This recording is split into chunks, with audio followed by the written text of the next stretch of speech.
Hi Commanders, in this video I'll show you an easy way to start Elite Dangerous from scratch and become a billionaire in a very short time. We'll need the game along with the Odyssey DLC for this. Also, I recommend logging into the game in solo mode to stay away from the evil of online pirates. So when you first start the game, you're given a small ship, Sidewinder, and 250,000 credits. Well, let's divide the whole process into 3 stages. At the first stage, we're going to collect credits necessary to upgrade our ship and buy an Artemis suit to prepare for stage 2. It's about 1 million. At the second stage, we're going to upgrade our ship and buy an Artemis suit and go for earning credits for stage 3. And it's about 20 million. And at the third stage, we're going to buy and upgrade the Diamondback Explorer, which in my opinion is the best ship in the game for exobiology. And this ship will make us billionaires. The first stage is very simple. For this, it's enough to complete courier missions that do not require cargo space. First of all, remove all unnecessary equipment from the ship so you can jump more light years. But you can keep the cargo modules just in case. Empty cargo racks do not affect the ship's weight. Then equip the ship with the light D-type modules and buy an A-type FSD drive. The initial amount of credits we have allows us to buy all of these. So in which starports can these modules be found? Here we can use online tools like Coriolis or Etsy. I use the Etsy to build the ship. For those who are not familiar with this tool, it allows us to build and test the ship the way we want, let's say on paper. Just open any browser, type edsy.org and press enter. I placed a link to this build in the description below. Well, first we can look for the modules we need at the starports where we are. For modules that are not sold here, we go back to our tool and by clicking the relevant button we jump to another nice tool, Inara. This tool will help us to find starports that provide the modules we need. As you can see, the modules we use in Etsy appeared here along with our ship. Just remove the ship and the modules you've already found and add extra modules if necessary. Then go back to the ship and copy the name of the star system you located on a galaxy map and paste on Inara. Check the ignore fleet carriers and press the search button. And Inara gives you a list of the nearest starports where all these modules are sold. You should look at the distance field here. Choose the right distance based how many light years your ship can jump. This will save your time. But if the nearest system is too far, then look for the modules separately or in groups. Because when you search all the modules together, Inara gives you a list of starports where all these modules are sold in the same place. And such ports may be few and far away.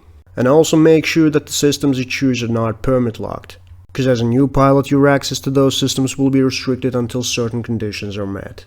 When a list of suitable star systems appears, just copy the name of the most suitable one, paste into the search field on a galaxy map, set a route and fly to that port.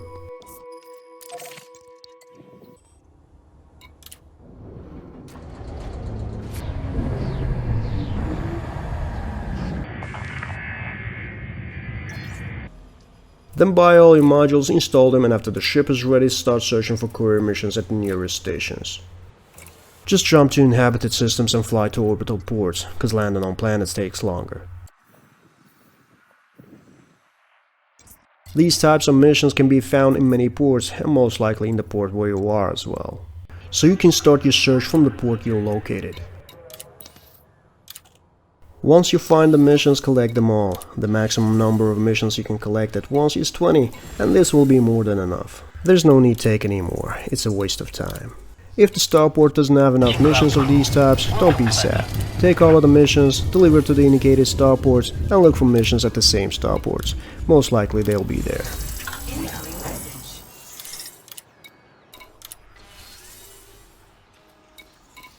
After completing all of the missions and receiving credits, it would be a good idea to sell all data in the Universal Cartographics. Having collected the required amount of credits, we can look for suitable modules to prepare our ship for stage 2. Let's build a ship on Etsy first. You can see the link for this build in the description below. Well, don't touch the modules in the core internal. In the utility, add only a shutdown field neutralizer to protect against Thargoid waves. In the optional, remove all the cargo modules, install a 2A fuel scoop and 2 autofield maintenance units. Why 2 units? Well, that's for repairing the module itself. Also install a detailed surface scanner, and finally you can add a computer for automatic landing. This computer can be useful for beginners. Since our ship is small and landing will not be a big deal, there's no need to load the ship with the SRV, and also flying from place to place in a small ship will take less time than driving. And then by pressing the relevant button we jump to Inara and get the modules in the same way as before. And don't forget to buy an Artemis suit at the starport, cause this is the only suit equipped with the genetic sampler. Also note that our unmodified 7.2 megawatts reactor will not have enough power to run all modules simultaneously and will shut them down. To avoid this, we need to prioritize the module section on the right panel. Just turn off one of the repair modules because we don't need both of them at the same time. Also lower the priority of the cargo module so that this module is turned off first when there's a lack of power. Now our ship is ready and we can proceed to the stage 2. For this we need to find suitable planets first. So jump to Inara website, choose Elite Dangerous, search nearest and bodies. Put the system where you are, select water-based atmosphere, check just landable and set the order by distance, then click search. Below is a list of the planets we need and the star systems they are located. Here we choose the ones that are suitable for us and fly to all of them one by one. But instead of Inara, we can also use another great tool for this. It's the Commander Toolbox, thanks to Down to Earth Astronomy for this tool. In the description you can find the link to Down to Earth Astronomy's video showing how to use this tool. Before we begin our journey, let me highlight a couple of points. First, remember that the ships can only refuel from these types of stars. So keep an eye on the type of a star you jump on the info panel when you engage the jump drive. If the star does not belong to any of the mentioned types and you don't have enough fuel, then find a fuel star nearby and go there first, refuel and then continue your route. Secondly, pirates can sometimes try to take you out of supercruise. In this situation, don't panic and just try to keep the ship's velocity vector close to the escape vector.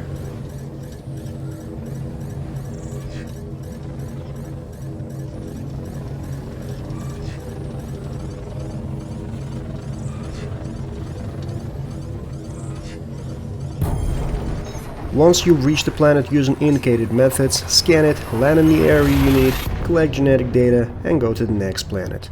In some cases it will be necessary to first scan the entire star system so that all the planets of the system are visible on the system map. You need to use the full spectrum system scanner for this, which is a default module on all ships. There's another video made about this scanner and place the link in the description below. Planetary scanning and genetic data collection are also topics that require additional video material, but I'll try to briefly explain the most important points. Well, first switch to Hot 2 analysis mode. Then in the Fire Group section on the right panel, assign any group to our detailed surface scanner so we can easily switch to it. Then go to the system map and choose the planet. Let's briefly go through the markers on the planets. This cloud-like marker around the planet indicates that the planet has a dense atmosphere, and this arc indicates that the planet is landable. We just choose one of the planets with these markers and approach it. In our case, we choose the planet we took from Inara. As you get closer, the scanner will tell you that you've reached the optimal scanning distance. Once you've reached the optimal distance, stop the ship and while in Super Cruise, press the relevant fire button to go to the scanner view. The number of probes are not limited, but the effective number of probes for the planet you're scanning is shown on this part of the scanner view. This means that launching the number of probes mentioned here to the right areas is enough to completely scan the planet. To launch the probe towards the horizon, you need to aim at this marker. If you aim from the marker towards the planet, the probe gonna fall right on the planet, and if you aim in the opposite direction, it will fall on the backside of the planet. But if you aim too far from the marker, you will miss it, while the scanner will warn you about it. So with all these in mind, just launch the probes. Also make sure the planet is 100% scanned, otherwise drop the next probe to a different area of the planet. Indications on the planet will tell you which area has not been scanned yet. Once the scan is completed, look at the signal filter at the top of the scanner view. Select plant species you need by clicking the relevant buttons. Areas of the planet marked in bluish color are rich in selected plant species. Just watch for color transitions in these areas as you approach the planet. Areas marked greenish are the densest areas with selected plant species. We'll choose one of these areas on the light side of the planet, land there, find plants, and collect genetic data. To speed up genetic data collection process, I recommend looking mainly for these types of plants. But keep in mind that in order to fully collect genetic data of a single plant type, you need to scan 3 identical plants at a certain distances from each other. These distances vary depending on the plant types. For example, the minimum distance for this plant is 300 meters. This means that in order to scan the next plant of the same type, you need to move at least 300 meters. As genetic data is collected, the scale on the equipment is filled and then it's recorded and it's ready for new genetic data collection. It's enough to collect genetic data from 3 or 4 plant species on each planet. To collect the amount necessary to start the 3rd stage, it's enough to visit only 1 or 2 planets and sell the data at any of the nearest starports. Because to purchase a ship with all the modules, we need about 16 million, and if we also consider insurance in case of loss of the ship, then 20 to 25 million is more than enough. And visiting 1 or 2 planets, we will earn even more. So while preparing the content for this video, I visited 6 planets in 3 hours and collected 269 million credits worth of genetic data. And it means that by visiting just about 25 planets, you could earn more than $1 billion. Thank you for your contribution to our... And finally, we've reached the 3rd stage, so we buy and upgrade our new ship using online tools. You can find the link to this build also in the description below. The main advantage of this ship is that it has a big jump range without any upgrades. And also small size allows it to land easily on difficult terrain. And with further progress with engineers unlocked and proper upgrade, it will jump at least 70 light years and be able to travel 500 light years on a single tank. That's all, commanders. Good luck in hyperspace.